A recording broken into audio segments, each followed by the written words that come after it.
Hey YouTube, it's Mandak coming at you with another live video. Today it's a Thursday. I know this is my second video for the week. The reason why is because I'm actually going to be on vacation next week, so we'll probably won't be able to do a video down there. Might do an unrelated video with regards to Stone Harbor. Maybe like post like a video of me on the beach, whatever. I don't know. We'll see. But yeah, so vacation's coming up. That's great. Kind of need a break from work. So I, you know, I have my books picked out for the beach. So I'll probably be posting that maybe on my YouTube channel, just showing a picture of what I have planned to read down at the shore.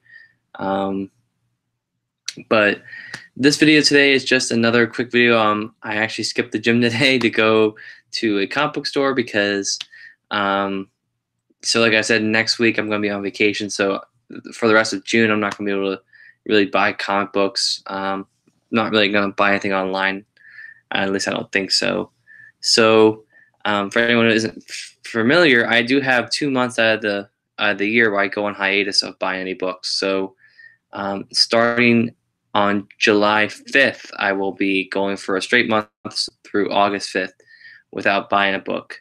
The reason why I have it as July instead of on July 5th instead of July, beginning of July, is because July 4th is when Avengers by Hickman Volume 2 Omnibus comes out. So I'm going to buy that, and then I'm going to go on a break for a month, not buy anything, and then August 5th rolls around, I'll start buying stuff up again. So this is like my little last hoorah, my little last, mini haul purchase before that hiatus. So with that being said, July will just be a bunch of reviews, podcasts, that kind of stuff, because I won't be buying stuff, obviously, which should be fun. I mean, like I said before, my channel is usually just haul videos at this point, so I want to kind of mix it up and put some new stuff in there. So be looking for new content in July. Hopefully, July is not a busy month for me. August is going to be a little busy for me, especially with work. So but yeah, so I went to this place today called Encounter. It's in Allentown, Pennsylvania. It's a pretty chill place. I've been there a few times. The first time I went there, I bought a shit ton of stuff. I've been going there ever since I moved up to this area. There's been a plethora of places in this Lehigh Valley that have comic book stores that are really great. And Encounter is one of those places. They have deals up the wazoo, a bunch of stuff. I wasn't really planning to stay there a long time, but you can definitely kill a few hours in that store just walking around and looking at all the different stuff. Fun fact: when I walked in, again, I was the only person that was actually looking at comics. Everyone else, but that was there was doing some sort of card tournament. I think it was Magic. I would assume so. But kind of funny how that's how comic book stores are these days. The people who mostly come out to those stores are people who play with cards. So, but no, I had a fun time. I picked out a few things, got some stuff on my list that I needed. So, without further ado, we'll get started. So, starting with the single issues as always, I was able to pick up Iron Man Volume 3, issues numbers 22 and 23. And these are both part of the Eighth Day storyline, where, I can't remember for the life of me what it was about, but it has something to do with Juggernaut, and then like all these other people being summoned by this force to create all 8 of these characters that would bring Doomsday. Thor gets involved with it. It's a pretty crazy story, kind of out there for an Iron Man book at least. But yeah, so with these 2 issues now, I now own all of the Iron Man issues that are in the Kurt Busiek and Sean Chen omnibus. I now own them, and that being issues 1 through 25. So these are all in really good condition still. These books are only, I would say, probably about 20 years old. So I guess when I say only, that's kind of a lot, but compared to other issues I have from the 80s and 70s, these are fairly newer. But yeah, so nice to have this all completed now. Now the next step would be to get Joe Quesada's run, which it follows directly after Busiek's run. I'm not sure if I want to get that in a collected edition or if I want to get that in singles, because I've seen that the Joe Quesada Iron Man collection is not really that cheap. It's like 15, upwards of $20 for like 6-7 issues. So I'm not really into paying that much for that. So we'll see. But unrelated. I'll keep going. So those are all the single issues I bought. I didn't buy any other single issues. Wasn't really looking in depth that much. But some of the things, the trades I bought, I'll start with the cheapest ones. I'll kind of explain the prices on all of them. So the next book is Iron Man versus Whiplash, trade paperback. I know a lot of people don't have this on the list. A lot of people won't pick this up. The only reason why I picked this up was because it was $3 at this store. And that's pretty much what is the maximum amount of price I would be willing to pay for a book like this. It's just a small mini series that came out. And I think it's funny, for all these like little Iron Man series, they all have like the same type of font, same type of like trade dress on the side as like Fractions Iron Man stuff. Same thing on the back, like how it looks on the back. So I think it's trying to like blend this in with like all the other stuff to make it look like it's part of the same thing. But we'll see. I mean, Whiplash is an old Marvel villain, old Marvel or an old what do you call? An old Iron Man villain, so I'm excited to see what this is about. I'm not sure if this came out alongside of Iron Man 2. Could be wrong, but let me see. I bet you $100 probably is. Yep, first printing in 2010.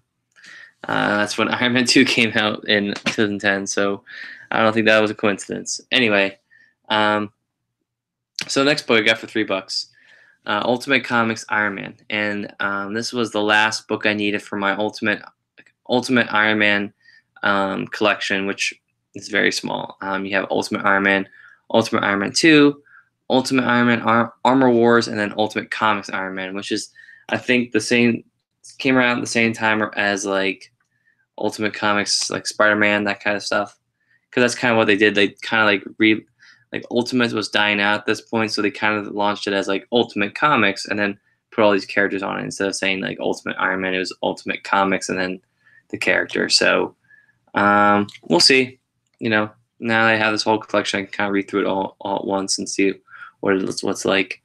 Obviously, Iron Man's not one of the high points of the Ultimate Universe. For that you would probably do like Spider-Man.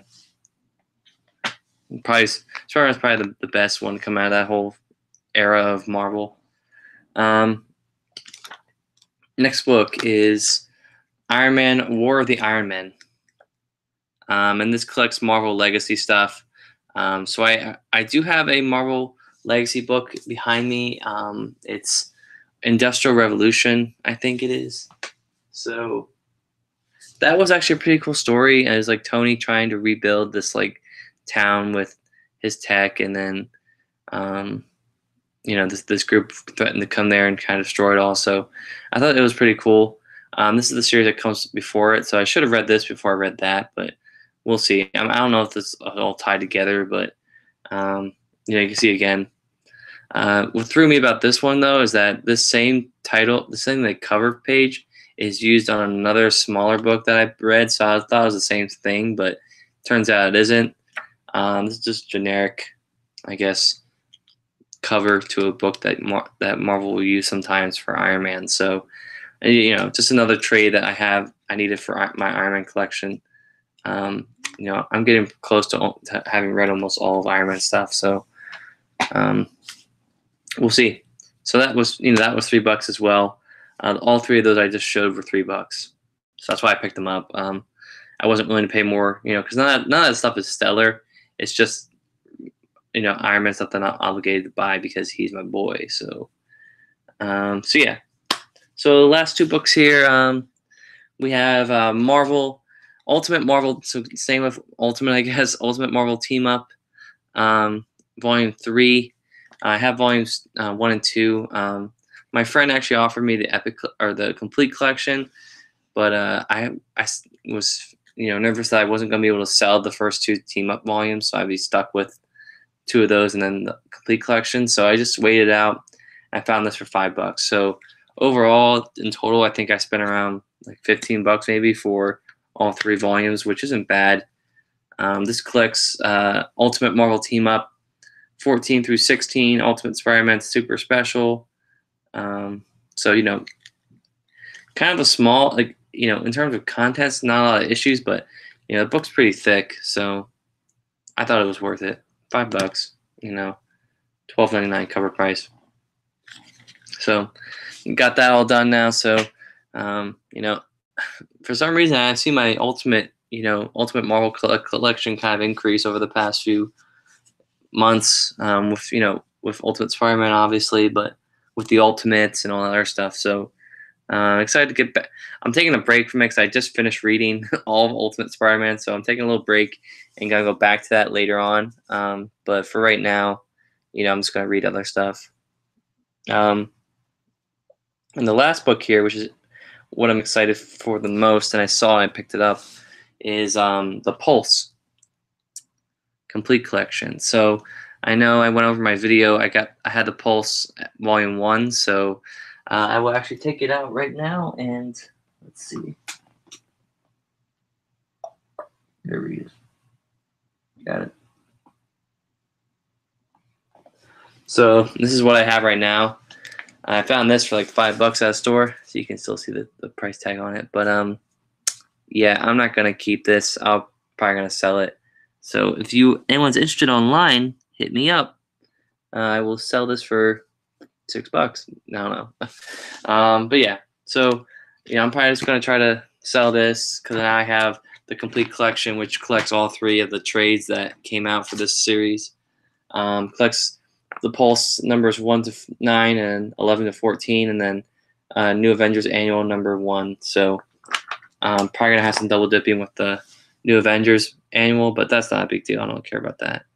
But yeah, I read all of Alias and I really enjoyed it. I thought it was a really great series. The art is just amazing. And Bendis, that was, I think, one of my first books reading Bendis. So really dug his writing. So really excited to read this now. This was $15, which I've seen my friends get it for like $10 at a Books A Million. So this is a little bit more expensive than what they paid for it, but still $15 for a thick paperback. That's pretty good. And the cover price was $35, so saved $20 there. So that's that. And the last thing that I want to show, which is not a comic book per se. Well, I know not per se. It is definitely isn't a comic book. The last thing I got was a Iron Man poster of Iron Man. I don't know why did I say Iron Man poster of Iron Man. Duh. But it's by Rivera. So I'm gonna try to take it out now and try to show this on camera, and it probably won't work. So you'll have to excuse me. Oh yeah, this is the poster I was excited about. So you can kind of see here. This is the poster. So I'm really excited to have this. It was a wallpaper of mine for the longest time. So gotta find a place now to hang it up. But in the meantime, that's what I have for my haul. So obviously for this week, a lot of Iron Man stuff. Some other things that I was looking for my collection. But other than that, though, pretty small haul. Like I said before, coming up this month, I won't be buying any other books. So, don't be expecting haul videos, I guess, for anyone who actually watches these videos. But yeah, that was my haul. Again, huge shout out to Encounter. If you're in the Eastern Pennsylvania and you're looking for comic book shops, the Encounter is definitely one I would suggest going out to see. You won't be disappointed. There's a lot of good stuff you can find there. But yeah, other than that, you guys have a great weekend, and I'll catch you on the flip side. Bye.